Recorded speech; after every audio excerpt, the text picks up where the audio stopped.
Come on. My gosh. Come on. All right, yeah.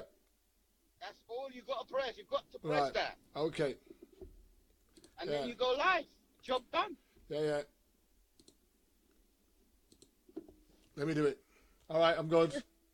All right, see you later.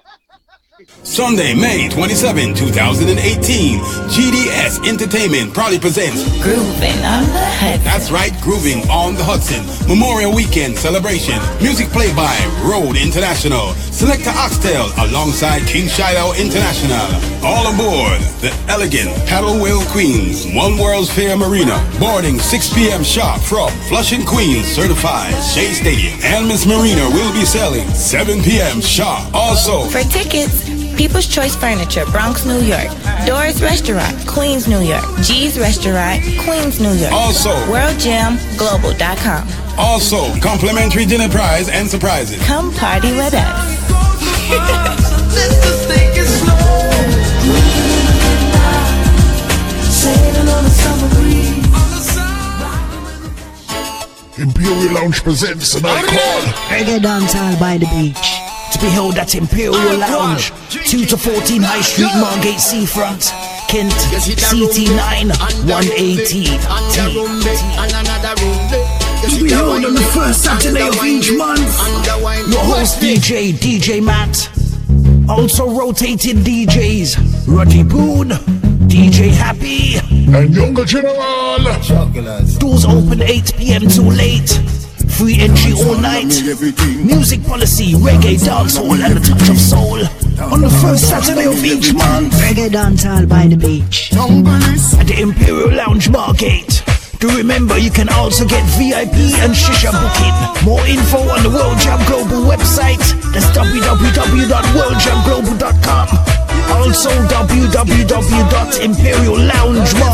www.imperialloungemargate.co.uk. See you there.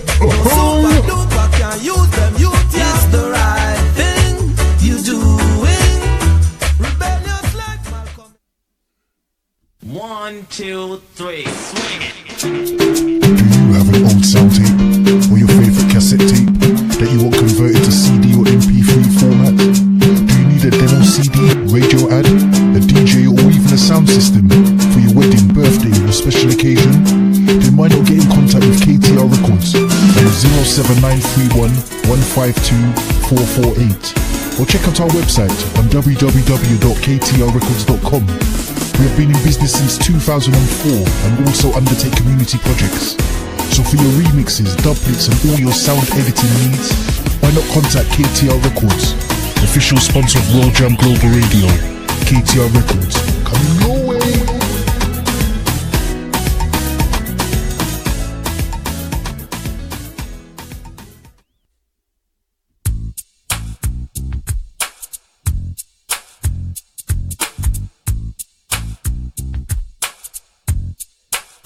Okay. I already did my time. I paid for my crime. I already did. We're in for another edition of my crime. Issues Today on World Jam Global Radio.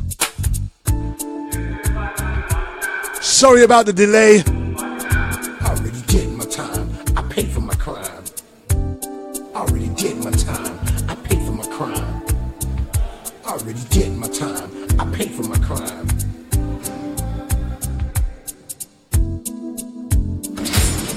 Back in the day, I didn't really care about the system. It was all about survival. It was do or die. I had too many rivals. I was too young and foolish to stay in school. I learned my lessons in the streets. There was not a man I couldn't beat. I was good with my hands and very quick on my Okay, I've got a host of guests on today. all over the street. I was getting money. Life was so sweet.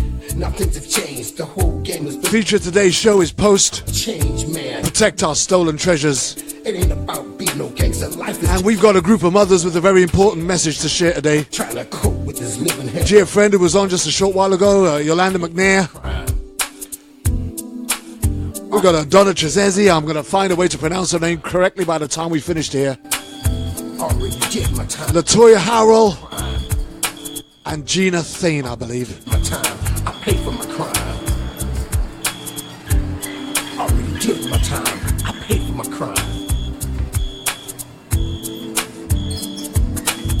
I was a drug dealer, sold more drugs than Superfly, but I never got high on my own supply. I'm not proud of what I had to do. That's why I'm telling my story to you and you. I had to repent. I must admit, I was doing all kind of stupid shit. Funny how these modern technical things just really get you. The life I used to live, I got myself all in the tiz with my own system. Imagine that, eh? But I was nobody's chump. Me and called the engineers and they had to bail me out. But a very embarrassing spot indeed. I'd shoot you up and split I forgot to press a single button. Especially one little button. Anyhow, this is Kervin Julian with another edition of Issues Today on World Jam Global Radio. And have we got a show lined up for you today? Already did my time, paid for my crime. Already did my time. Already did my time, paid for my crime. Already did my time. Pay for my crime, pay for my crime, pay for my crime, pay for my crime. Already did my time, I paid for my crime. Already did my time, I paid for my crime. I'm trying to get this felony off my back so I can get my life on track and have the right to vote and live like an ordinary citizen again. This is my message to all of my friends in the pen, statewide, worldwide. There was not a man I couldn't beat. I was good with my hands and very quick on my feet. I was swimming in women. I had girls all over the street. I was getting money. Life was so sweet. Now things have changed. The whole game has been rearranged. I'm a changed man. Don't need no gun in my hand. It ain't about being no gangster. Life is too short to spend it all in jail. Trying to cope with this living hell. Already did my time. I paid for my crime. Already did my time. I paid for my crime. Already did my time. I paid for my crime. Already did my time. I paid for my crime. Already did my time. I paid for my crime. I was a drug dealer, sold more drugs than Superfly, but I never got high on my own supply. I'm not proud of what I had to do. That's why I'm telling my story to you and you. I had to repent. I must admit, I was doing all kind of stupid shit. Now sit back and think it over since I've gotten older. The life I used to live, I wouldn't do it again. I was young and dumb, my brain was so numb. I was a real Forrest Gump, but I was nobody's chump. Me and Billy the Kid had a lot in common. I was the real Terminator, much meaner than Arnold Schwarzenegger. I'd chew you up and spit you out like a real alligator, especially all you haters. Already did my time, paid for my crime. Next week we've actually got live, we've got Jonathan Newton. Time, I paid for my crime. Already did. And we've got Jerry Summers, my dear friend Jerry Summers. Right now, he could be facing life. And the theme of next week's show is qualified immunity. We're looking at the issues of police brutality and the consequences that officers face or don't face. Trying to cope with this. With two former law enforcement officers, one being a former chief of police, by the way. Trying to cope with this living here. Yes, I am. But very shortly we're going to be going live across to our guest, Yolanda McNair. And a team of mothers. Already did my time. I paid for my crime. From Protect Our Stolen Treasures. Our Father who art in heaven, hallowed be thy name. Thy kingdom, good gosh. Thy will be done on earth as it is in heaven. Give us this day our daily bread. And forgive us our trespasses as we forgive those who trespass against us. And lead us not into temptation, but deliver us from evil. For thine is the kingdom, the power, the glory, forever and ever. Amen. Stand by, ladies, stand by. Stand by, ladies, stand by. I'll be with you in a quick minute. All those drive-by killings, stop them. It ain't about nothing. He who was out sin, let him cast the first stone. I'm trying to get this felony off my back so I can get my life on track and have the right to vote and live like an ordinary citizen again. This is my message to all of my friends in the pen, statewide, worldwide. And put down those knives, stop stabbing each other. Yeah.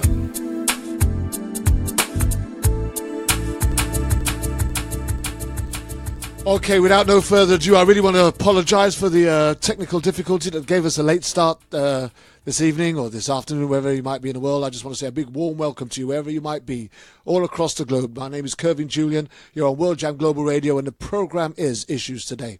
Now with me, I've got some mothers, some women with a very important message to share with you. And they're from an organisation, I'll call it an organisation. It's called P.O.S.T. They're going to tell you a little bit more about it very shortly, which stands for Protect Our Stolen Treasures. And one of the founder members of P.O.S.T., who is with me today and has been with us on Issues Today on World Jam Global Radio before, is none other than Yolanda McNair, the mother of Daisha Miller, who died at the hands of law enforcement officers, which I believe will be a very significant stream throughout the entire stories that we have to share with you tonight. So let me first introduce Yolanda McNair. Yolanda, are you there? Yes, I am. How you doing? Hi, Yolanda. My engineers have slapped my wrist. It was me. I made the mistake. It was the technical mistake. I hate modern technology. There was a single button that I had to press that I forgot to press, that's the only thing that was stopping us going live. Wow. Okay. Once I found that out, we were good to go. All right, but it's always good to have engineers online, right? It's always good to have engineers on tap. It is. Right? They can always bail us out of a tight spot, and they bailed me out on this one. So we're now going out live right across the world on several platforms, and you can now feel free to share the live stream anywhere you choose. Okay, so first and foremost, maybe you just want to refresh the audience minds and about who you are, and then tell us a little bit about what you're involved with and why we're here today. My name is Yolanda McNair. I'm the mother of Daisha Miller. My daughter was out celebrating her upcoming 25th birthday, July 7th, 2012. And she was at a party that was being given by a police officer who was off duty at his home with his wife and his family. Shortly after my daughter arrived at this party, she was dead. The officer killed my daughter one day before her 25th birthday. My daughter was shot at 12:05 a.m. on July 8th. It took them 25 minutes to call 911. Out of 40 people at a party, only one phone call was made. The officer, he was set on desk duty for 2.5 months and then let back out on the street as though nothing happened. The prosecutor did do her job. The police department, of course, we know they don't investigate themselves. So I'm left fighting for my daughter's justice. I do remember thinking when we did that show with you, it's probably one of the saddest shows or saddest stories that I'd heard in a long time. And I don't think it's a mother's worst nightmare, I think, is what we titled the show. You know, your daughter goes out to celebrate her birthday and comes back. Well, she doesn't come back. Yes. And that's probably a mother's worst nightmare. But we're going to talk a little bit more about that, and thank you for updating us on that. And we're going to talk a little bit more about that as the show goes on. But one of the main reasons why you invited us to do another show was because you've got this forthcoming event, and I remember looking at the video that you sent me, and the video was silent, but it made me speechless because it was, and I think it was entitled "Utopic Mothers" or "Utopic Parents," right? Yes. Okay. It was the deep breath. Yeah. So it was basically women left absolutely breathless, speechless, with nothing to say, and I would imagine that they're all referring to the loss of a loved one, right? Yes. Okay. Every one of them lost a child or grandchild. Okay. Well, again, we're going to talk about that just in a little bit more detail as the show progresses. And we're going to talk about what's going to be coming up with that. I believe it's on May the 10th. My birthday, by the way, is the day that you guys are planning to have this protest demonstration or get together, whichever one. But I'm sure you're going to pull me up on that and give us a full explanation of what it is. But let's just try and touch base with some of the other guests that we've got on today. We have Donna Faye Pincon Chizezi. Did I say that right? Hi, Donna. We've lost Donna. Oh, is Donna still there? Donna, are you there? Okay, let's quickly move on to Gina. Hi, guys. I'm here. Right, who am I talking to now? This is Gina. Okay, hi, Gina. Right, so it's Gina Thane, I take it? Yes. Okay. Do you want to tell us just a little bit about you and what's your involvement with P.O.S.T. and how you managed to lose a loved one and who that loved one might be? Just tell us a little bit about that. Yes. Several years ago, my husband's brother-in-law and sister-in-law both passed away 7 months apart from one another. And so my husband and I stepped up and took the children in, and one of those children was Dylan Taylor. We made room for him and his sister in our home as our own. I loved them. They called me mom. The entire family made a lot of sacrifices to make this work. And we had our ups and downs, but they were our kids. Moving forward, on August 11th of 2014, Dylan and my son, Adam, and his brother, Jarrell, were just walking downtown Salt Lake. They were going to go across the street, go across State Street and get a drink and then hop a bus and go uptown. They were just goofing off. It was the middle of a hot, sunny day, and they went into the store and they got their drinks, and the two brothers came out, and Dylan came out first, and he had headphones in his ears and his phone in his pocket, not paying attention. And you could see on the video, if you ever watched it, that the officers had their guns drawn as the boys came out. The brother and the cousin both hit the ground, and Dylan continued walking. I don't believe he could hear at first. And so Officer Braun Cruz was following him. He finally got Dylan's attention, and Dylan turned around. He had his hands in his pocket, and I'm assuming that he was trying to turn his music off.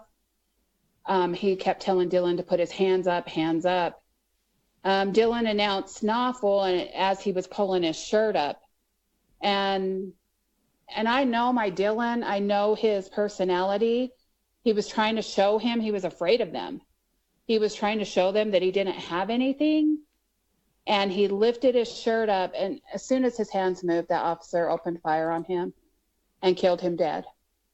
There were 5 things that came across the police computer that day for that officer. One was a non-compliant person calling, which meant they wouldn't give any information. They wouldn't give any information about themselves, where they were, what their name was. The other things that came across to him was there were no shots fired, no one in danger, and no threats made. And how that ended up killing my Dylan, I'll never know. So for the last 4 years, I have been his advocate and trying to make sure that no one ever forgets him, and that we continue fighting so that this does not happen to any other people or any other families. So we're going to talk a little bit more in depth and try and pull out some more information on that as we continue to talk about also the event that's coming up. Also on the line we have Latoya Howell. Have I pronounced that right, Latoya? Yes, Latoya Howell. I'm Okay. the mother of Justice Howell. His name is spelled Justus. Okay. Justice was 17 years old. We live in a town called Waukegan, Illinois, but he was murdered in a town about 15 minutes away called Zion, Illinois. My son was actually running away, and there's a video of this as well, but my son was running away from what they said it was a fight that had broke out, and he was running down the street, and an officer chased him with his gun out. There was about 5 officers on the scene. One of the officers, Eric Hill, chased my son down and shot him twice in the back, killing my son. The narrative was that my son had turned around with a weapon pointing towards the officer, which is clearly a lie. There's a video. You see no gun. You see my son not turn around, but you see my son take 2 bullets to the back, fall to the face. Now, we just got done on March 15th having a 2-week trial. In this trial, they ruled in the defendant's favor, which were the police. They found that the officer did not kill my son wrongfully. And this is just it's another blow. Like, they shot my son again from the grave, you know what I mean? Because even though there's evidence, even though there was so many statements made by the police that contradicted his initial statements, there was so much evidence about if my son's print was on the gun, which they weren't, the DNA and all of it. It's sad because even though the truth is out there, there can be a stranger trial, 12 strangers on this trial case called jurors, who could just say that, hey, we don't know all the circumstances, but we're going to side with the police, and then leave the families and me out here just to pick up the pieces. You know, we're fighting a system that we can't control the outcome, you know, and that's the hard part. That's why we're raising the awareness, because it's got to stop. It's not fair. We can't fight a giant, you know what I mean? And they covering this shit up. They covering it quicker than they can even bring it to trial. They covering it up on the scene, planting guns, and they coming with these narratives, and you know, we sit here stuck. You know, like Gina said, all we can do now is advocate for our child or our loved one, because they can't stand up for themselves. Okay, you guys are going to have to do a favor for me. I am going to drop this call and call you all back, because we've lost Donna at the minute, and I'm talking to her on Facebook as we speak, and she's trying to reset. Although she's showing up on the call here, she can't find herself on the call. So just bear with me 30 seconds. Just re-answer your phones when I call you back, okay, please. Let's see if we can get Donna involved in this. All right, you guys all ready? Okay. All right, yeah. All right, let's do this.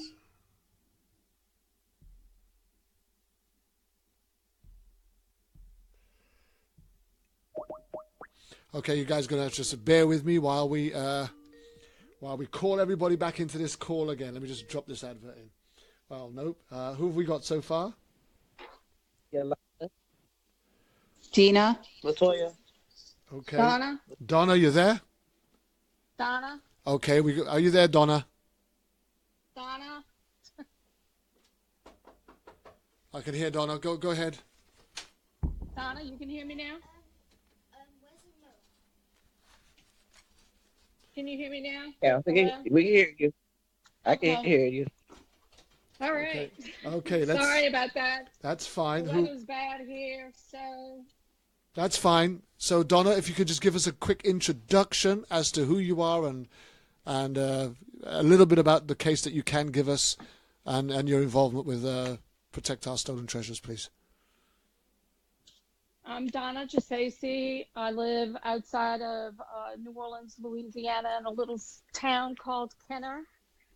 My son is Jonathan Victor. He was killed Mother's Day weekend last year. He was traveling from our home to Florida, and when he was traveling, the weather conditions were bad, pretty much similar to today here.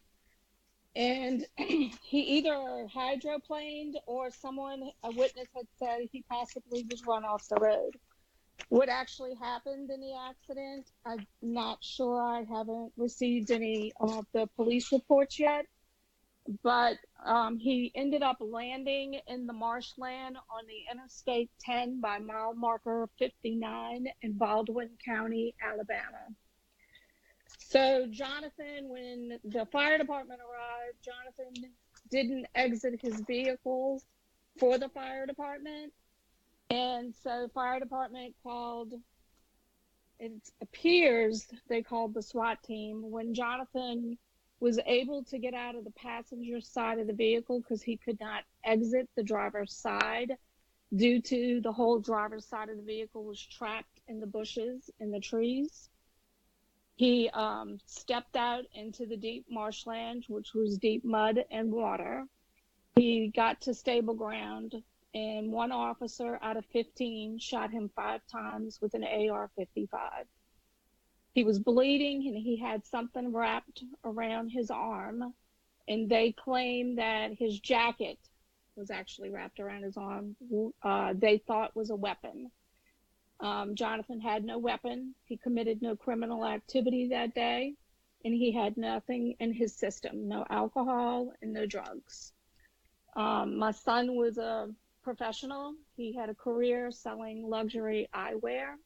So he traveled for a living. So it was not unusual for him to be out on the interstate driving to go see other accounts or clients. So Jonathan was taken. The EMS had attempted, to attend to him, and he apparently had died at the scene. I was told he had 9 life-threatening injuries. They revived him. He died again he flatlined on the life copter. Again, they revived him. They sent him to the hospital, and he flatlined again in the operating room. They revived him again. At this time, I still am told he had 9 life-threatening injuries, and I was told he was only shot a couple of times as opposed to 5 times. They sent him unidentified, so when I would call the hospital, it made it difficult for me to get information if he was even there. So I just took a chance, went to the hospital that they had told my ex-husband. And when I got there Jonathan was shot about 5 o'clock. And when I arrived at the hospital, it was 11:30 that night. And that's when I was told he wasn't going to make it.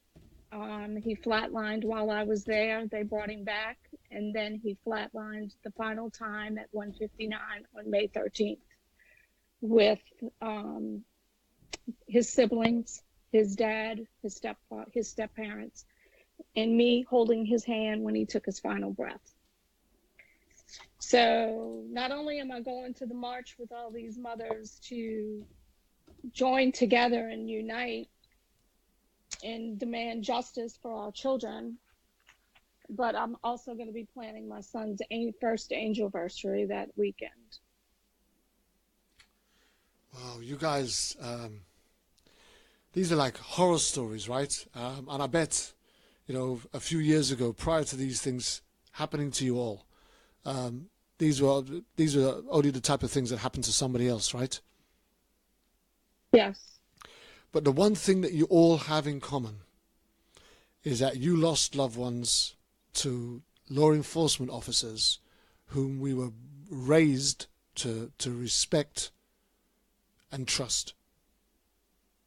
So that's correct. And Jonathan's father was a law enforcement officer for 38 years.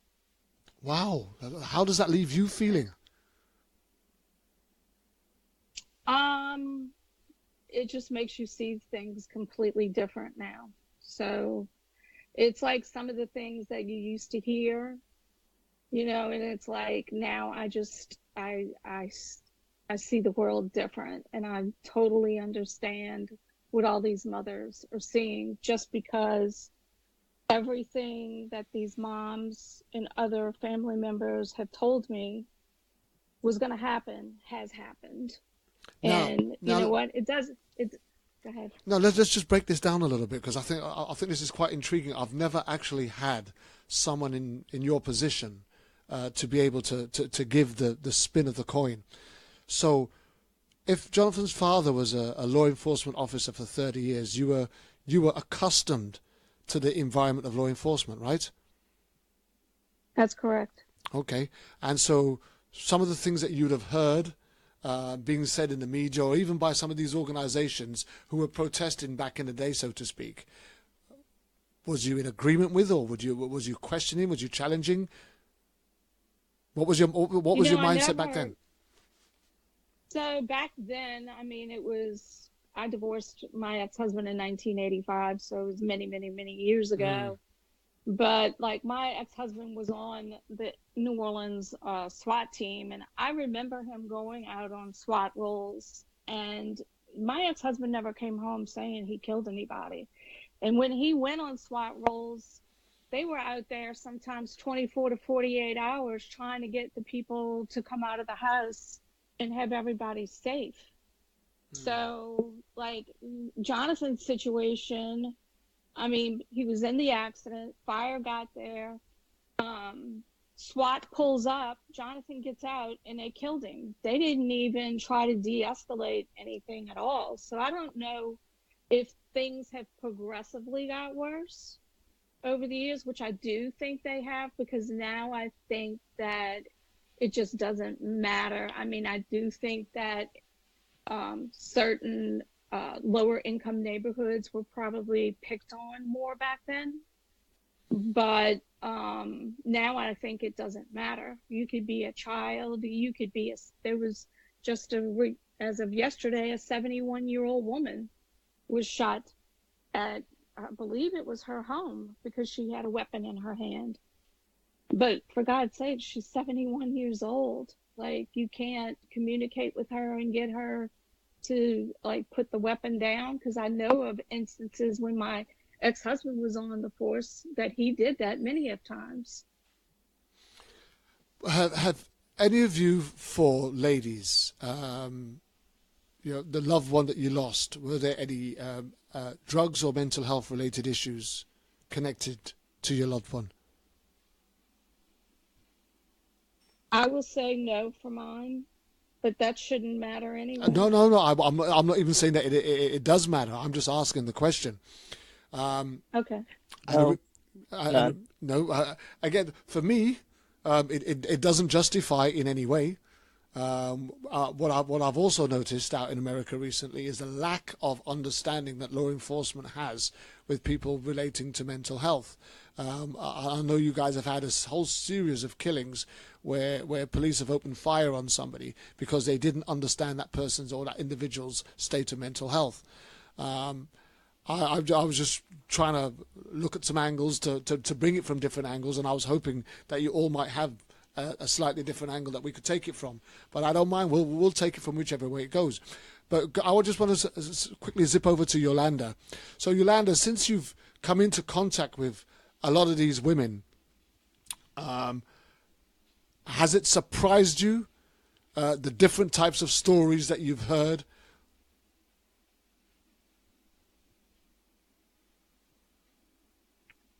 No, it doesn't surprise me. It sickens me to know that there's such a blatant abuse of power and authority, and that the police department and the attorneys that work for them will tell you that you didn't see what you saw.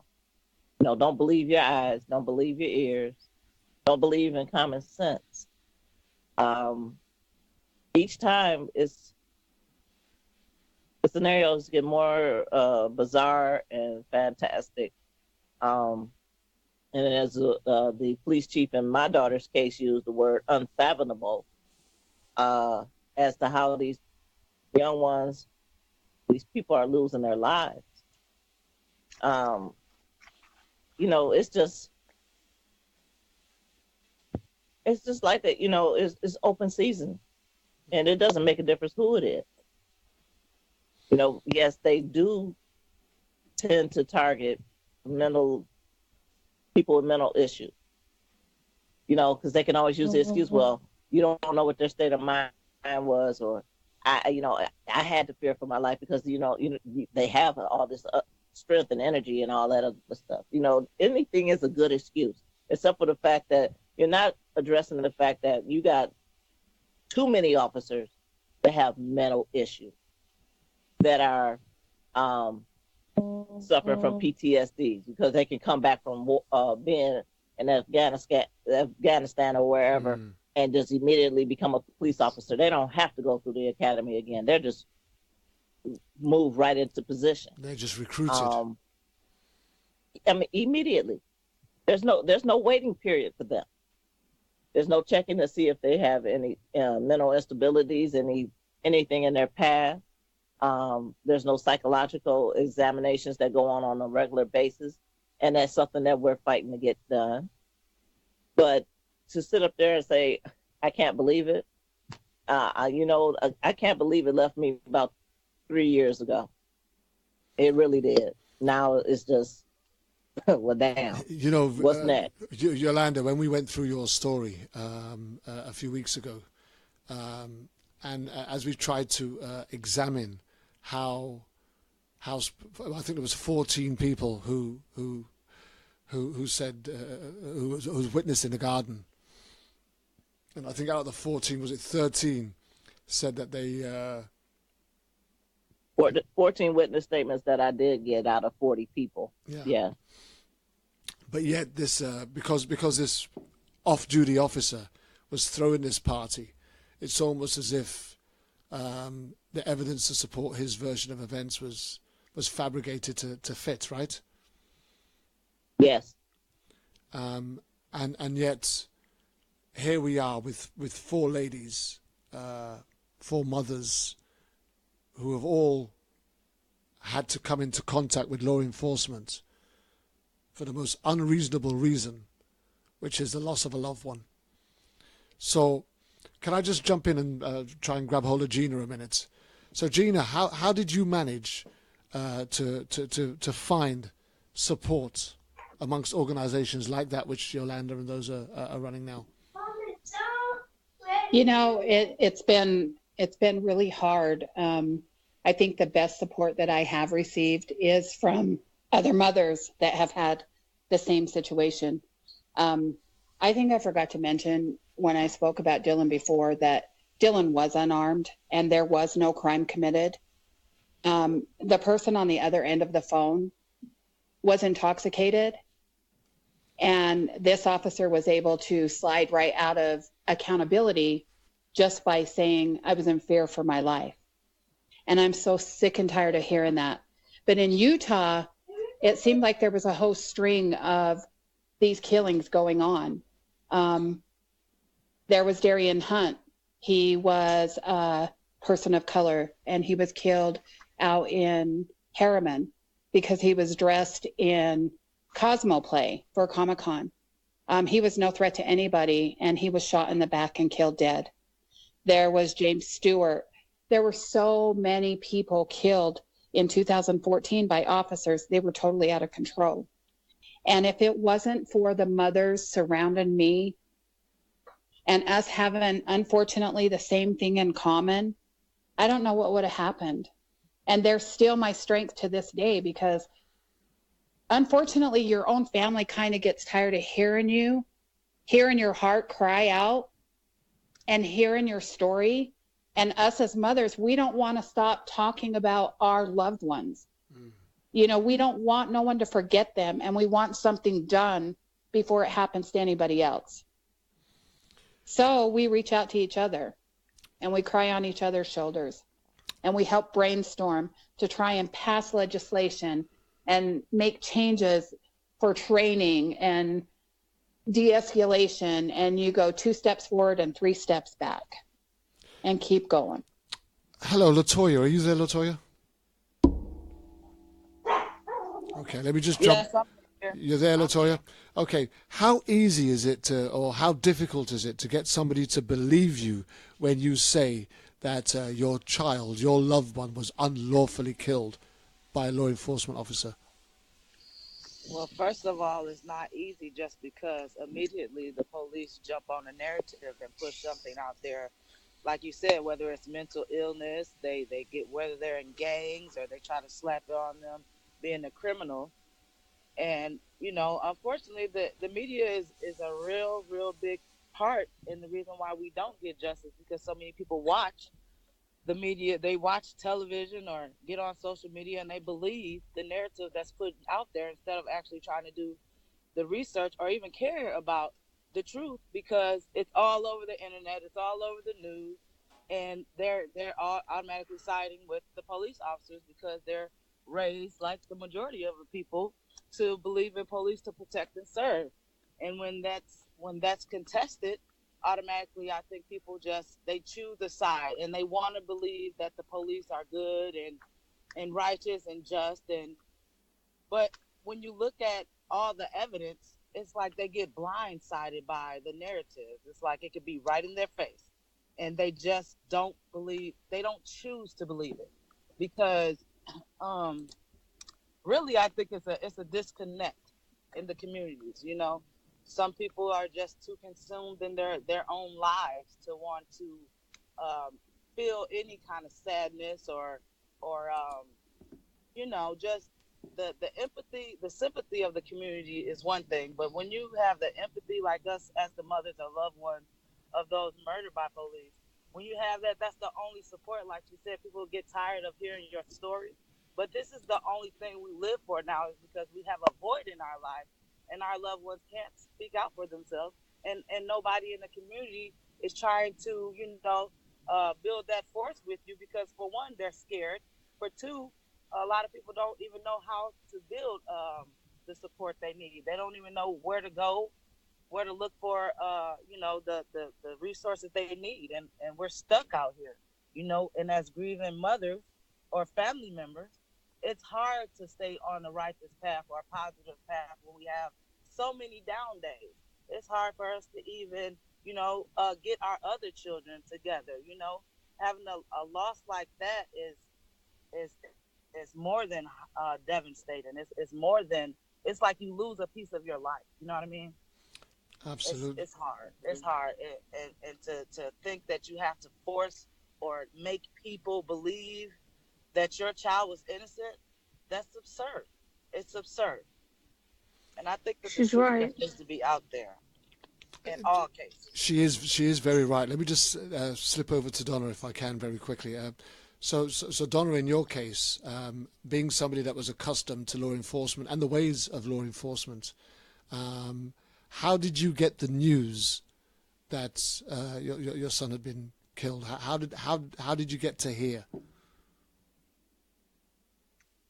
How did I get the news that day? Yeah, how did you get how did you get the news? First and foremost, because obviously the child has gone out to do something, whatever it is, play football, go to the park, go to the shops, whatever, and something has transpired and taken place, and now the police or somebody's coming to your home or somebody's calling you to tell you the news. How did you get the news? In what way did you receive the news? Because he was in an accident, his vehicle was registered to my ex-husband's home, so the Baldwin County Sheriff's Department contacted our local police department, Jefferson Parish, Louisiana. Jefferson Parish went over to my ex-husband's house and was communicating with my ex-husband, and my ex-husband contacted my oldest son, Justin, Victor, and Justin had contacted us. So after, I don't want to go into all of the details of the erroneous statements that were said to me, which are pretty bizarre, but because we're still in the middle of investigating Jonathan's case, but the Jefferson Parish Sheriff's Officer ended up calling me, and I had numerous phone calls, but they never once told me that my son had been already shot and that he had already died once at the scene. They left that out as if he was pulled over by a police officer, and I assumed he was getting a ticket and wouldn't get out of the car. So your initial thoughts from the first point of contact that you had was that your son was just being pulled over, being given a ticket, and just being held for a time. Yes. And yes. And at that point, you're still expecting your son to turn up at some point and come home, right? Yes. How long after did you get to find out that in fact your son wouldn't be coming back at all? I didn't find out till probably at midnight when I arrived at the hospital. I arrived there at 11:30, and the doctor wanted to talk to me, pulled out the Kleenex. I said some pretty horrible words when I saw the Kleenex, Didn't want to go into a private room to talk. I wanted to see my son. He didn't want me to see my son because he said he was in a really bad state. I said it didn't matter. I wanted to see him first.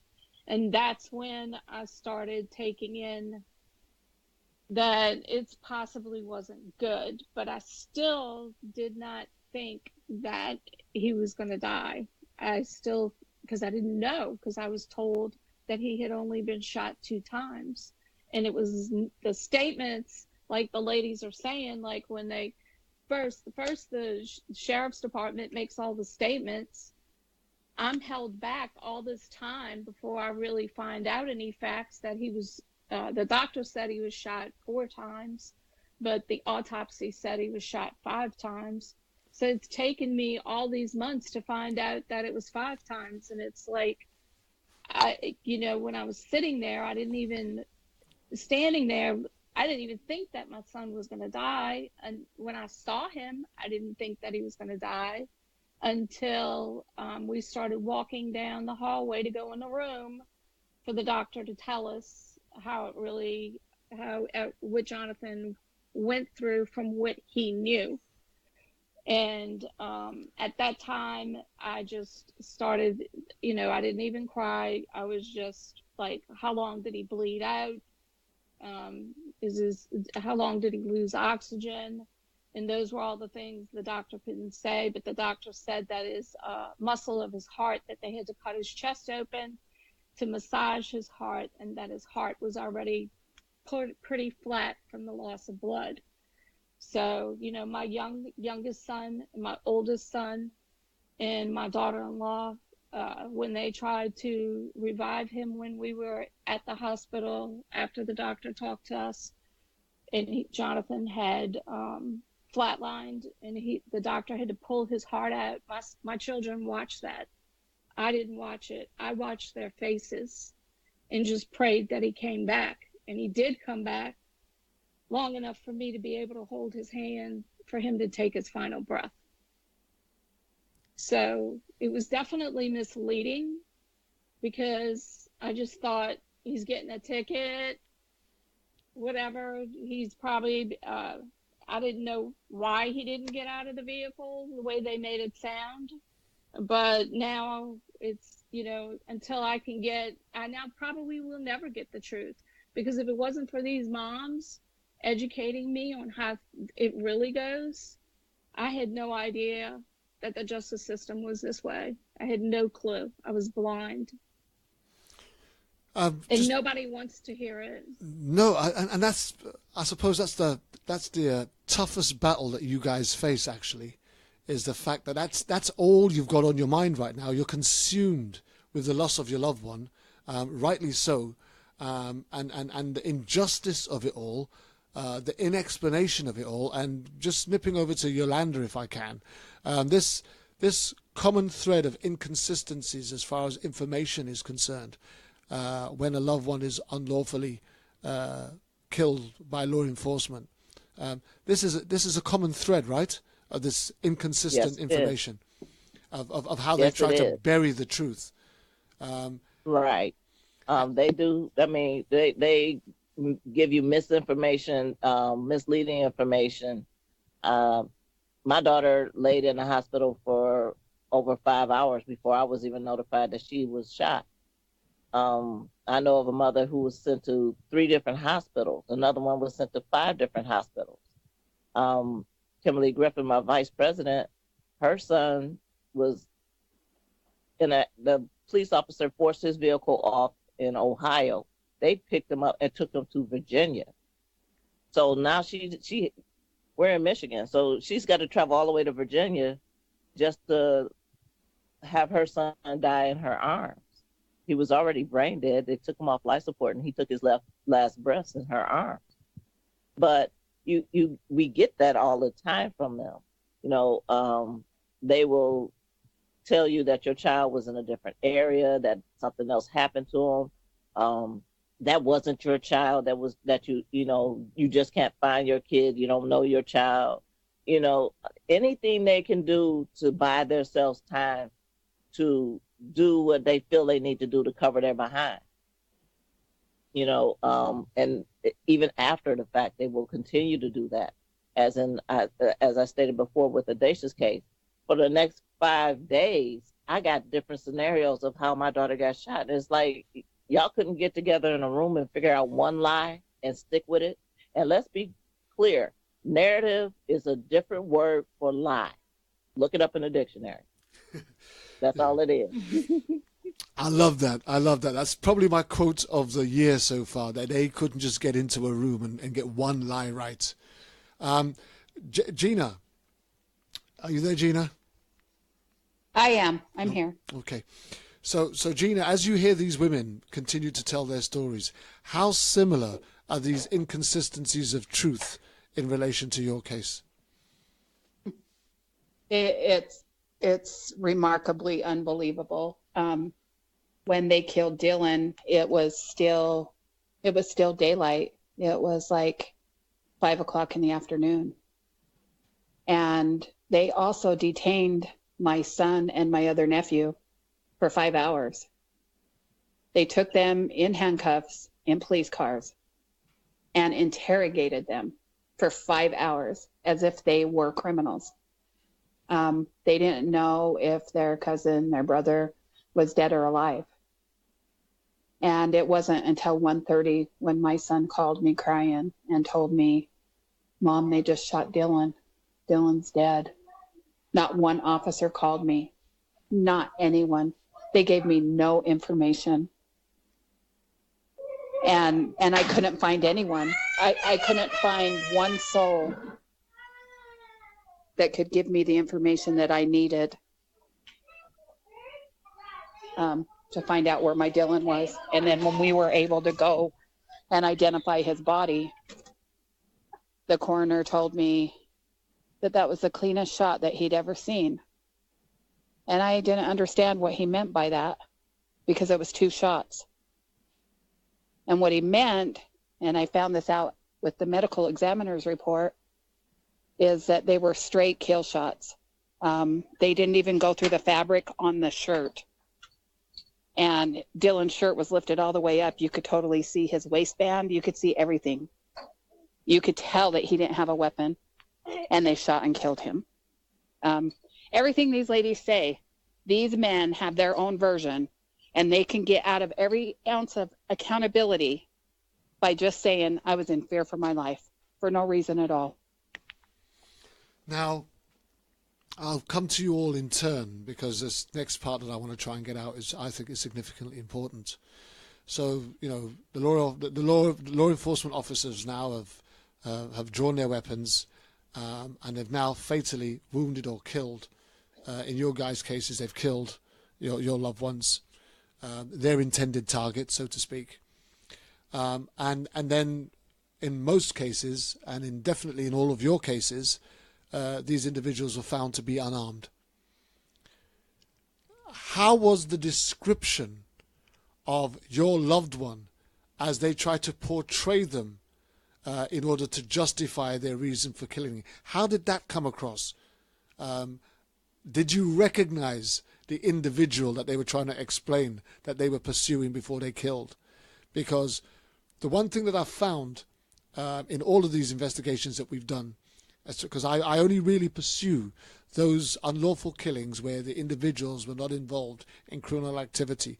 And I do that for a reason, because it's very difficult to get away with trying to defend somebody who's a gangbanger, a drug dealer, a robber, or a rapist. It's very difficult to get public sympathy vote on that. I'm not trying to say that that would justify police killing them either. It wouldn't. But what I will say is this: when you've got unarmed individuals who are not in the pursuit of criminal activity, the way that the police try to describe these individuals after they've had to kill them normally leaves me gasping for breath. So if I can go to you guys in turn, and I'm going to come to Yolanda last, because I've done Yolanda's story and I've got a vague idea of what she's going to say, not in its entirety, but I do know how powerful that is. But if we started off with you, Donna, the description that they tried to give of your loved one after they'd killed them, how did that come across to you? Well, we had saw on Twitter, because my youngest son, I had told him to go look on Twitter and see what he could find, and there was a person that was 100 yards away that had a video of the life copter coming, and the news media was saying that Jonathan had a weapon, that he had a gun. Then after the police officers came for, or the sheriff made the announcement 3 days later, he said that there was no weapon found on Jonathan, that it was his jacket. He was holding he had his jacket wrapped around his arm, holding it as a gun with a fanny pack in his hand. Then I was told that Jonathan wanted to die, that they wanted Jonathan to kill him. So how do they justify a sound-minded individual who's not under the influence of alcohol, who's not under the influence of drugs, who's not a criminal, who doesn't live a criminal life? How do they justify that this individual would want to put his life at risk by taking on an officer that he knows carries a lethal weapon? Well, it's even more than that, because his dad was a police officer and he was a SWAT officer when Jonathan was little. So he was around those type of guns, wasn't he? And he knew what the weapons could do, and he knew what they were capable of doing. So, and he knew how he was supposed to behave. Did they take into consideration that he was in an accident, going 70 miles an hour, lost control of his vehicle, and hit a tree? Did they take any of those things into account? I don't know. They say none of his injuries were from the accident, but then again, I haven't seen any actual reports yet, and I haven't. I've seen I didn't see it, but my sister has seen the grand jury video that is edited, but I haven't actually seen the body cams or the videos yet. Let me come to you, Latoya. Same question to you. In how they try to describe your loved one having ended their life, was he recognizable as a character to you in the way that they try to explain his behavior?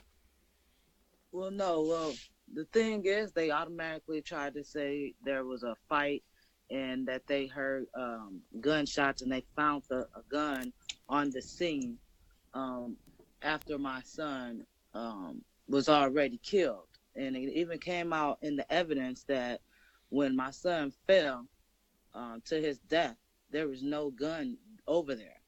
The officer came over there, and then all of a sudden the gun appeared, and the officer's partner testified to that. So the lies are right there. But like she said, as soon as they say, "Oh, I fear for my life," then the lies go away, the realness go away. It doesn't matter. All that matters is the officer is acquitted of anything. So that's all that happens. They try to not only assassinate the character, but they try to hurry up and say, "Oh, well, look, they were a bad kid because there was a gun, or they was fighting, or anything, just to bring a negative light on your loved one, so they could say, oh, well, that person should have died." That's the injustice and the truth in all of these cases. And how about you, Gina? What was their description of your loved one in their explanation for how they could justify taking a life?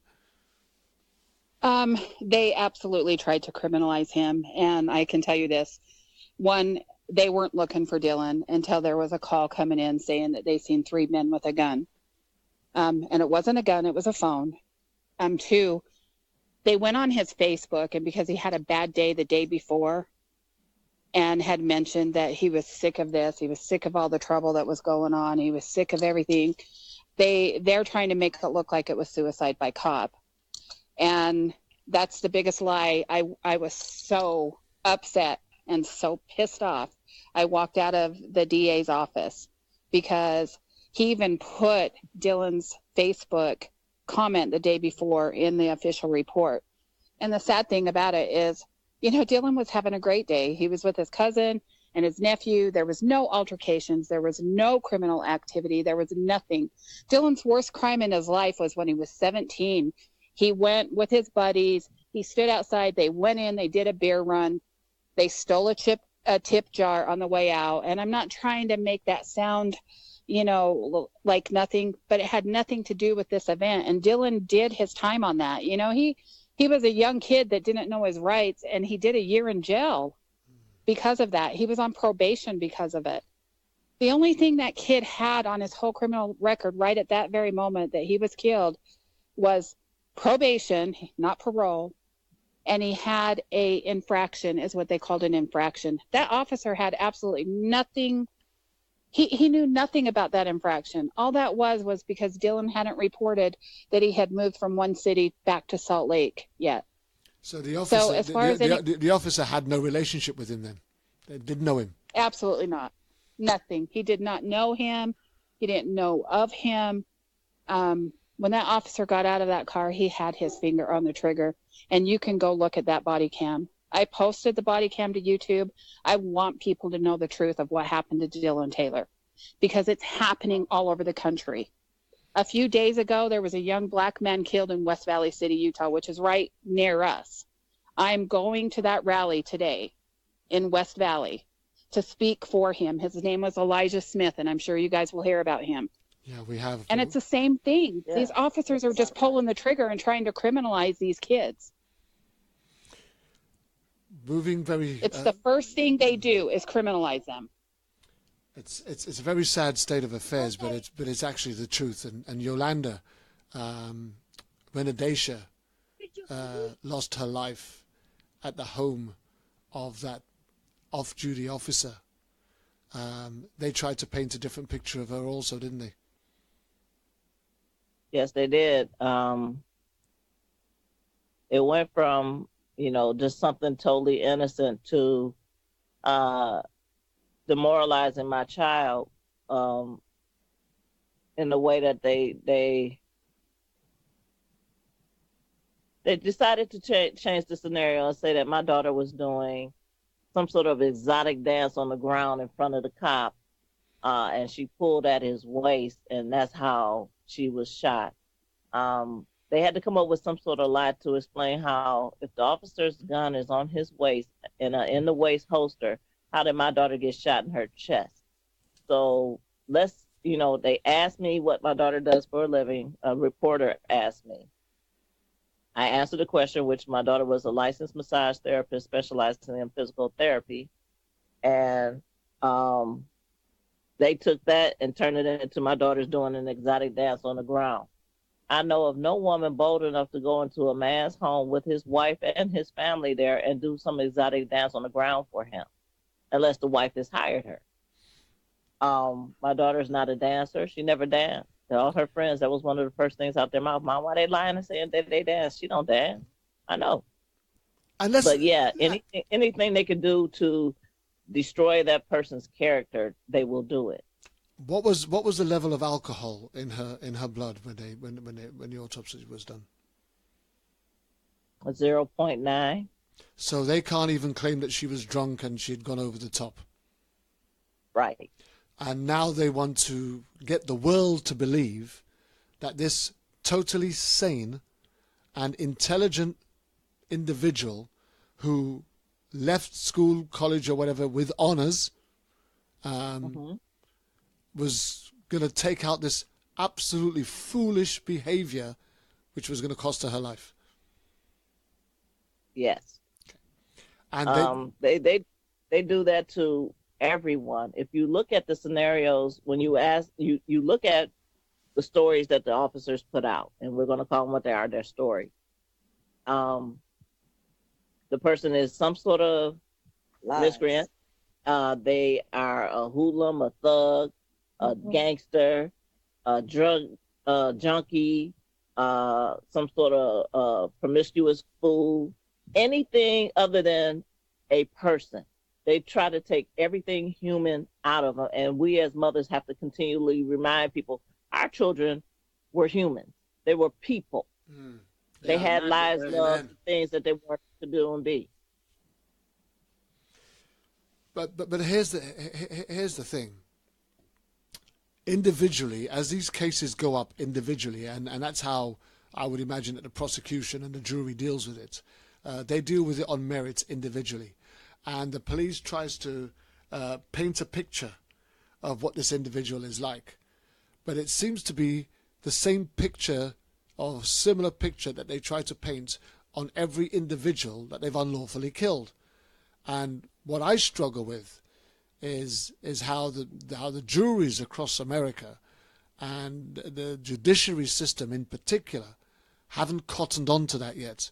Because in all of these cases, and at the minute we've only got the 4 before us right now, which is yours, Gina's, Latoya's, and Donna's. We've only got the 4 of those cases in front of us right now, and we haven't hand-picked them. We've just got you guys together, right, to do this particular show. You all have a similar theme. A, your children were well-to-do kids. There was very little, if any, criminal activity in their lives. There was no drugs and no alcohol dependency taking place, and none of them were in the pursuit of criminal activity at the time that they were shot down or they were killed. And yet the police have tried to, law enforcement have tried to get every investigation into those scenarios to believe that all of your children were somehow foolish enough to bring about their own death and get people to believe them. How have we got to that place in society where people quite easily believe that people without this evidence in support, because bearing in mind, right, in a criminal court of law, we're meant to be innocent until proven guilty, right? So where is the proof that these individuals were like the police are trying to portray them to be? Do you understand where I'm coming from now? If they can go into investigations, if they can go into these courts of law and say, well, the reason I feared for my life was this, and that. Where is the evidence to support that these individuals were criminally active as they're trying to portray them in order for them to be able to justify the kill? None. There is none. Absolutely. No. And the thing that you'll find is, if you look at a lot of these videos where somebody is being pursued by police officers and then shot, they will yell contradicting orders at the person. Stop, put your hands up, don't move, get down, don't move. And then when you're trying to figure out what the hell it is they want you to do, that you're going to move some way, shape, form, or fashion, or not move, and they're going to use that as an excuse to shoot you. Right. So they were acting aggressive toward me. It's like the young man that just won this $2 million lawsuit against a police officer that was harassing him and beat him up on film. The guy took his coat off and lifted his shirt to show him he had nothing. The officer said, no, he was being aggressive towards me. So that's why I attacked him. I had to protect myself. If you just stayed the distance that you were standing away from him in the first place and waited for backup to come up, you wouldn't have been in any kind of danger. If the guy was being aggressive, he would have had to close ranks on you. But you moved to him. And I'm so grateful that the jury looked at it for what it was and said, no, you just looked at that as a free opportunity to beat up on somebody. But they are always putting out something to make a person look worse than they actually are. And I don't care what you're doing. If you're not killing anybody, if you're not harming anybody, there's no reason to even go to the level of deadly force. They're taking the last action first. And the courts are allowing them to do it. But these 2 cases from the 80s, they gave them free reign on killing people. And it's just now that it's being more seen. It has been going on. It's always been going on. It's just seen now because we have social media. We have phones that have the capability to video and immediately upload, go live. These are the tools that are making it known to people what we've already known. Right. But it's up to us, and I'm gonna say us, not just mothers, but everybody, to champion this fight for justice and to make those lawmakers abide by the law. I mean, if you could take it right back, it was the case of Rodney King, where video evidence was first used to convict law enforcement and find them guilty, and it cost the state a lot of money. And in fact, the internet and social media has leveled the playing field. So we've now got a lot of people with smartphones who are videoing these events and who are posting them up on YouTube and social Facebook and places like that, where we can now actually see what actually took place at a particular given time in a particular given incident. But yet, district attorneys and grand juries and the judiciary system are still failing to see the truth in these videos and prosecute the officers when the evidence points clearly that an individual was unarmed, wasn't retaliating, wasn't being aggressive, wasn't committing a criminal offence. And you look at the amount of them that we've seen where they were running away or they had their back to the officer when they were shot and killed.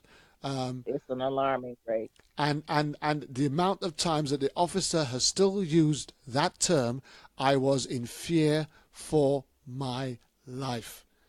Now, right. Donna is putting up there in the, I'm just noticing that she's talking about the grand jury is a secret, and the DA presents the information and we can't defend ourselves. It's one-sided. You're not allowed inside a grand jury. It goes to grand jury. Sometimes the DA decides not to send it to the grand jury and makes the decision. Just looking around that whole grand jury, district attorney, and judiciary system, how much of a failure has that system become in as much as supporting the lives, the stolen lives in particular? It's an enormous failure. Okay, we have a prosecutor here in Detroit, Michigan. Her last name is Worthy. We call her Worthless. And it's with good reason. She's consistently allowed officers to get away with criminal activity. She's got people in her own office that are involved in certain criminal activities or questionable activities, and she claims no knowledge of it.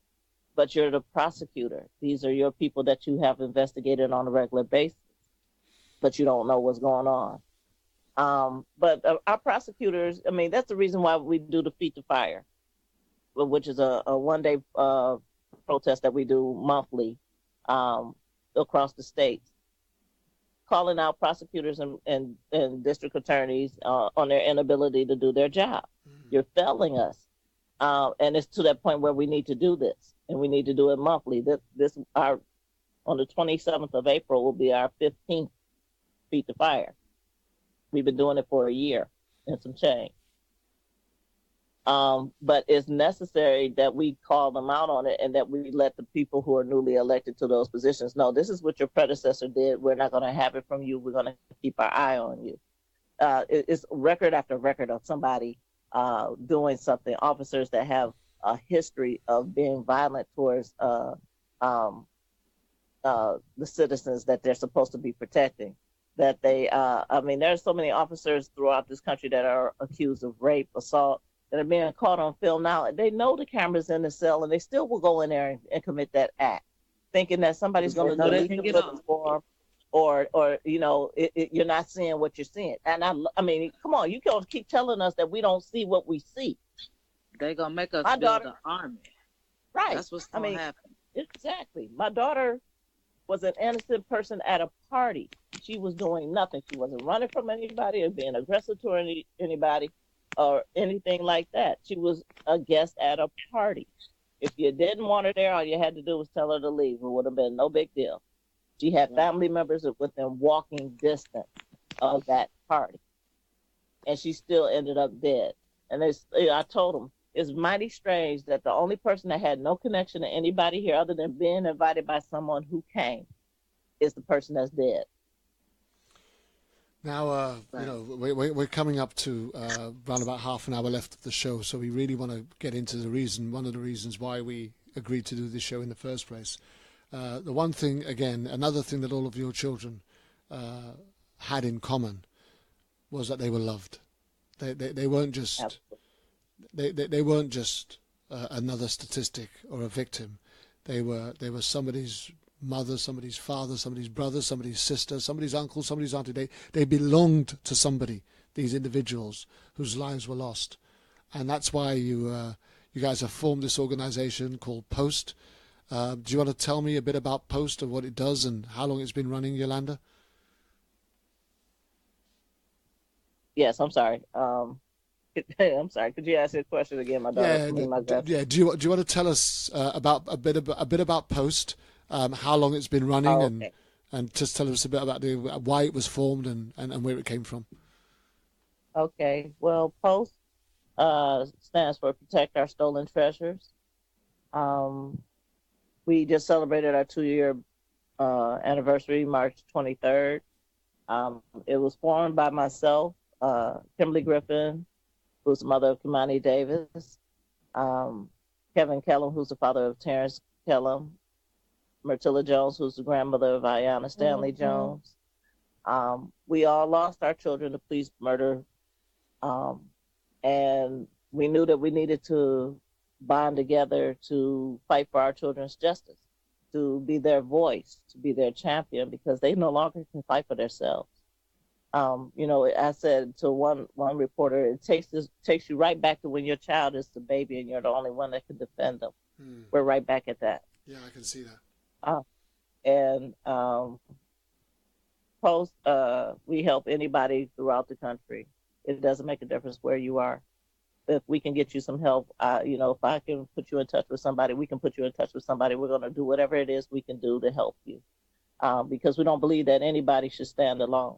We can't fight for you, but we damn sure can fight with you. And the reason that we're on this call today is the call to action for May 10th. We're going to be in Washington D.C. Not just P.O.S.T. Truth, but Hope, and Justice Initiative. Truth, Hope, and Justice Initiative, Focus, different organizations throughout the United States, families from all over the United States. We are going to Capitol Hill to fight for justice for our children. We have some families that are going to be speaking with the National Black Caucus on May 9th, but the major day of action is May 10th. We want as many families as physically possible to get there, to come and to fight for their loved ones. We have to make a stand. We have to make them understand we're not going away. First of all, please understand that we're not going away. We're never going to go away. Donna, how long have you been actively involved in the actual activism part of unlawful killing? Did you get involved straight from the beginning after losing your loved one, or did it take you time to get involved in an organization?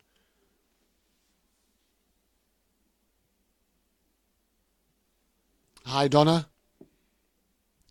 Okay, it looks like we've lost Donna again. Can I just throw that question out there? Either one of you that want to answer it, whether you're there, Gina or Latoya? Can you hear me now? Yeah. This is Donna. Okay, yes, Donna, I can hear you again. Did you start getting involved in organizations, support networks immediately after losing your loved one, or did it take you time to get involved? Did you have to be persuaded to start being an activist? I didn't have to be persuaded. I had to understand what happened because it didn't make sense to me. Like, I can't even comprehend why people would go around, especially police officers who are supposed to protect us, why they would kill, for example, 7-year-old children, and it would be justified, let alone my son and all these other mothers. So the first person to reach out to me was a grandmother, Donna Hayes. And Donna Hayes, has just started supporting me, loving me, messaging me all night long throughout the night because there was no sleep. I couldn't sleep. And she connected me with the Mothers for Justice group, and I met Yolanda, and it's just continued to grow.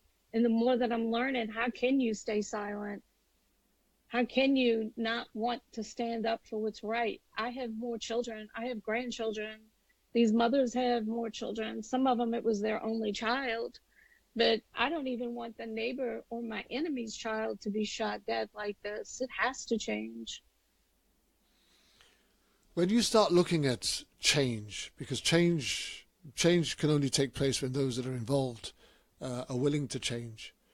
There are factions within other organizations that see the only way forward as rebellious and aggressive. Do you see any mileage in returning to or turning to violence or even an aggressive protest in order to get your points across? Is that question to me? What was the question? Well, the question is to any one of you. I mean, do you see any mileage in force, violence, or aggression in trying to get your points across in protesting? No. Well, depending on what you mean by violence, I do see a big difference of when there's riots and people tearing down their town and these cities. I see that mass attention, that media coverage they get, and that's a big statement and it gets more attention. But the silent, you got your silent marches or protests and things that kind of go unnoticed. So I say to the attention part, I could say it's a good thing to raise awareness, but ultimately, it really doesn't help or bring it down either way, because at the end of the day, these cops are still being acquitted. They're not being, held accountable for their actions, and that's why we're going to Capitol Hill. It doesn't matter whether this person was violent. It doesn't matter if they were armed or unarmed. It doesn't matter if the community teared down the city. It doesn't matter if it was a video. It doesn't matter. In all these cases, it does not matter. So we are trying to go on Capitol Hill and tell them that, hey, we need y'all to look at this. This is unacceptable, and we will never just stand here and be silent. We have to change the way these cops are trained and the way, that they're dealt with. They have to be held accountable.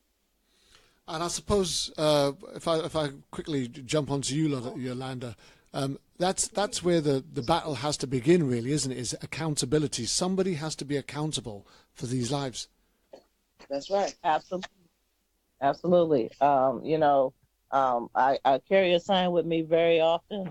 It's actually part of the other side of P.O.S.T. flag. It says police accountability should never be optional. And that's a fact. How can you sit up there and say, well, I really don't feel like being accountable for my acts today. Right. But you have to look at what the laws are in the United States. Every state has laws for their police officers that are different from the citizens. And one of the things that I know for a fact in the state of Michigan is that a police officer cannot be charged with negligence. Mm-hmm. Wow. No matter what it is they do, they cannot be charged with negligence. But at the same time, whatever I do, that officer could do, but I'll be charged. I'll be charged You're with right. something. The power. Even if I'm defending myself and I harm someone, I could still be charged with assault or murder, even though I'm defending myself. But if an officer does it, it's just some time at the desk. If they get suspended, the union will fight to get them their money back. So what did they kill somebody a year ago, same location, and it was a very similar scenario. It's just bad luck. Let me throw this next question out to Gina. Are you there, Gina? I am. Can I quickly comment on the violence? Yes, of course you can. Okay, so a prime example of the difference between the two of those, there were 2 days difference in the killing of Michael Brown and the killing of Dylan Taylor. And everyone knows what happened when Michael Brown was killed. Yeah. His people stood up, they took down that town, and they got national coverage. And they got attention. Whether it was right or wrong, how many people know who Dylan Taylor is? Yeah. No, There's your difference right there. it's a real strong battle, and it's one that people will struggle with, and until you lose your loved one, you never really know which side of that fence you will sit on, especially when you realize the depth of deception. And how deep the conspiracy goes within law enforcement when they're trying to bury your child who's done no wrong. So let's quickly look at it from this angle. Where do you say that the wealth of responsibility lies? Is it with law enforcement that wrongfully kills, or is it with the judiciary system that wrongly defends? I think it's the whole entire system. I think the judicial system is broken, and I think it rolls downhill all the way to our officers, all the way to the point of officers do not get paid enough money for what they do. They do not have good retirement. That does not give them a free pass to not be accountable. Right. But if you go above them, you have your legislation, you have your mayors and your governors and everybody that sits up there at the Capitol. It all falls, it trickles in a downward motion until it gets to the officers. And you're right. And, right. But I just wanted to say. Yeah, go ahead. I'm sorry. No, come in. I was just going to say, like, ultimately, like, the big picture is, and what's the sad part is, we're fighting for justice within an unjust and unapologetically flawed system. So it's like we're fighting a monster and a fight. Actually, we're not designed. They didn't design the system for us. Put it like that. And that's the bottom line. I think that this system right here is, oh Lord. What's wrong with my connection?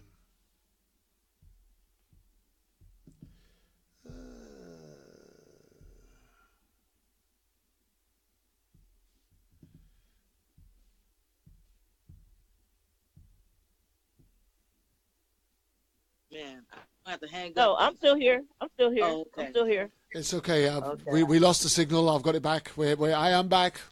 Sorry. Okay. Okay. Sorry for that little bit of silence. But yeah, where were we before we were so rudely interrupted?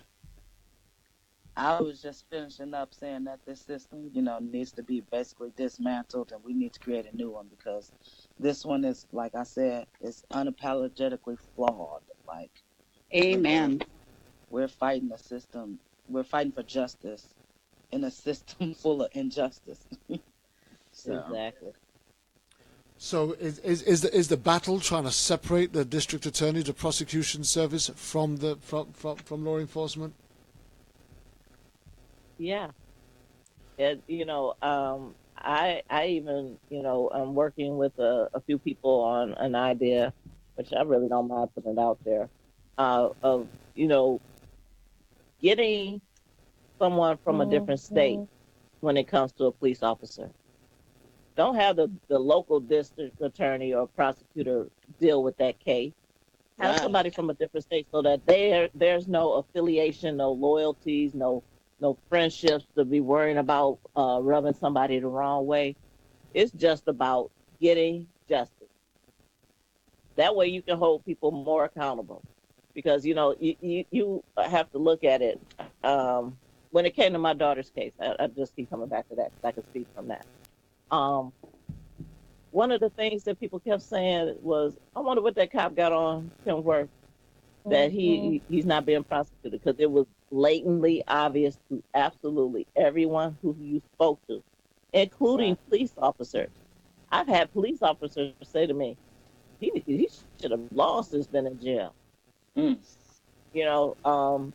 I even had an officer who, after he retired, wrote on my daughter's on a petition I had to get my daughter's case reopened, that he fully believes that there was a cover-up, that there is some sort of, either he has something on her, or he's related to her in some way, shape, form, or fashion, that she will not go after him.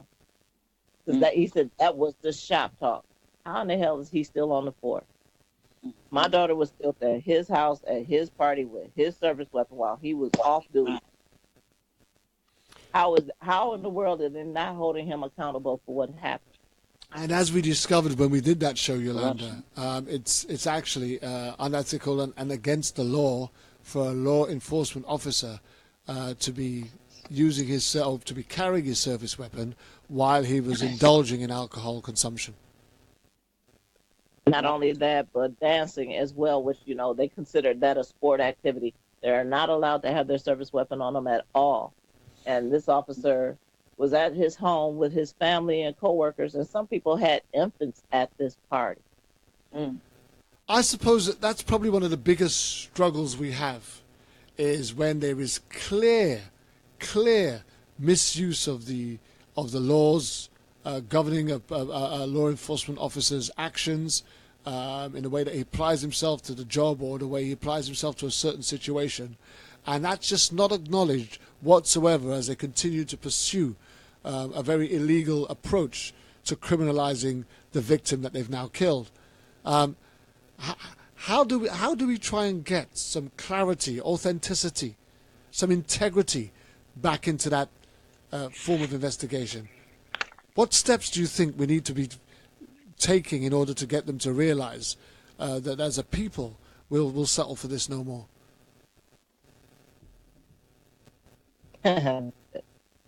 One of y'all can take that question. No justice. No peace. No justice, no peace. No justice, just us. No justice, no peace.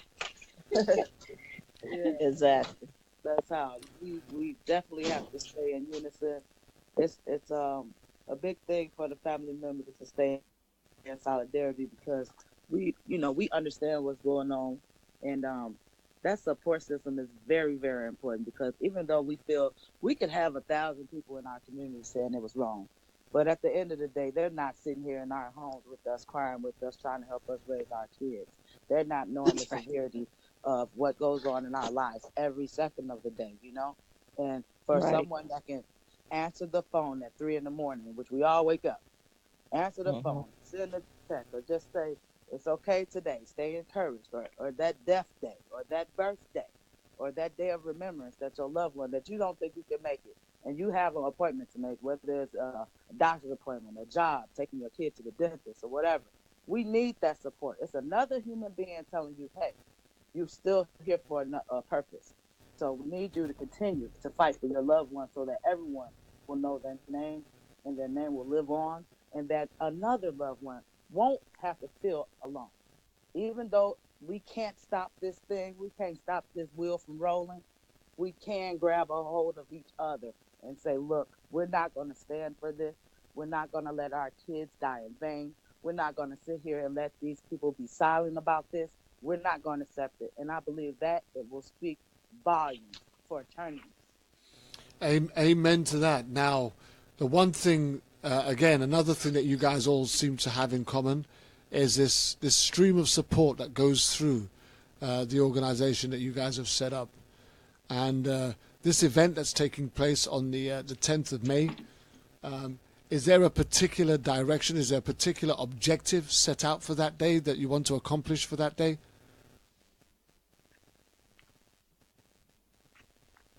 Yes, yeah. Do you want to tell us more about the objectives being set out for the 10th of May? Yeah, specifically, the mothers believe the Supreme Court's recent decision in the Kelso versus Hughes provides police officers with unreasonable rights as it relates to the use of force. As Judge Sotomayor stated in her dissenting opinion, such a one-sided approach to qualified immunity transforms the doctrine into an absolute shield for the law enforcement officers, gutting the deterrent effect of the Fourth Amendment. It tells officers that they can shoot first and think later, and it tells the public that the probability and it tells the public that the probability unreasonable conduct will go unpunished. Per the suggestion of the Congresswoman Robin Kelly, our leadership team of mothers would like to specifically meet with members of the Congressional Black Caucus as well as the select members in whose districts there have been a spate of high-profile police incidents. On Wednesday, May 9th, 2018, from noon to 1:30 p.m. At this smaller meeting, the mothers will spare their stories regarding unjustified police violence, the loss of their children, and their commitment to the police reform in our community. We're standing on May 10th and calling to action. Justice for our loved ones, all of our loved ones. Amen. Amen. For me, I've really enjoyed the conversation that we've had, but there's some real heartbreaking stories that are still yet to be told. And you ladies are doing an absolutely great job in supporting not just your own families and loved ones, but those that appear to be struggling with similar circumstances that you've been through. If you had an opportunity to give a message to the law enforcement officers who continue to blindly go about their day and their business, trying to criminalize the victims that they've already taken the lives of, what would that message be? And I'll throw that one out to Donna first. Well, they want to go home to their families. We want our children to come home too. And they're not exempt. Everyone is, they'll kill anybody. My son was a retired law enforcement son. No one is exempt from this. And everybody needs to wake up and start looking at this instead of us trying to convince people that our kids are good people. They didn't deserve to die. Right. It could be your child next. So we need everybody on board. And it's like, what would our justice system look like if everyone acted? If everyone participated in this, and if everyone actually had the compassion and care that our kids aren't here anymore, or maybe fear that their child might not come home. Right. You know, the funny thing is, you would have expected for Donna to have had a different response because of her connection to law enforcement, and that they may have even rallied round. Did you get any support from the law enforcement agency once they realized they'd killed the son of a former law enforcement officer? The agency that killed him? No. What about local? I have had some people reach out to me. I've actually had 2 officers that are in New Orleans that have actually gave me detailed information on how this would happen. I got very angry because I did not want to believe it, but it was very true. So I don't really communicate with many police officers anymore. It's just hard to, not that I'm blaming all of them. It's just hard. It's hard for me to be able to, it's not okay. And isn't it a crying shame? Is it not a crying shame that the one thing that we were raised to respect and trust is the very thing that's failing us miserably over and over again? Yes. How do we raise our children to be law-abiding citizens when we can't trust the law? The law. It's a very sad indictment of the society that we now live in. Yolanda, I want to try and leave some of the last words to you. How do you see this moving forward? You've done a great job so far. You're doing a great work. But what sort of resources, A, are available, and B, would you like to see added to what you do in order to be able to support other mothers like you? Okay, first I want to address that your question as to what I would want to say to law enforcement and the system is very simple, and I have it on the back of my daughter's card. Death requires responsibility. Period. Yeah. Death requires responsibility, and the funny thing is, we'd all be held responsible or accountable in and around death at some point. So law enforcement officers should be treated no different, and there isn't any. Absolutely. Right. So yeah, I get that. So let's move on to the resources that are available through Post, and the resources that you'd like to see, where you'd like to see Post grow to enable them to be able to support mothers continually in the future. Okay, the resources that we offer to you are not only our experience, which is invaluable when it comes to dealing with uh, police officers, attorneys, the press, uh, the different levels and conditions in which your body and your mind will go through. There's always somebody here that you can talk to, whether you send a message to Facebook or us on Facebook, or you pick up you call one of us. We're going to answer. We're going to be there for you. You're never alone. And that's anybody. You are never alone. It doesn't make a difference if it's a male, a female, a kid. There's always going to be somebody that you can talk to. We are compiling a group of attorneys that we can trust. And believe me, that is not an easy thing. But we have some attorneys that we can truly trust to do right by us, to do right by the families, and to do right by the loved ones lost. That is the most difficult thing, to find an attorney that will do right by you. And one thing I want to say to everybody listening, if you have an injury attorney handling your case, fire them. They do not know what they're doing. The laws are different for cops, and you need somebody who knows that, because they will sit there humming and hawing and trying to take you through the loops that they are familiar with.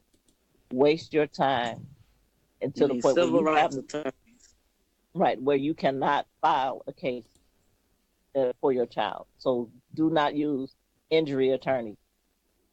Your child was not in a car accident and you're suing somebody.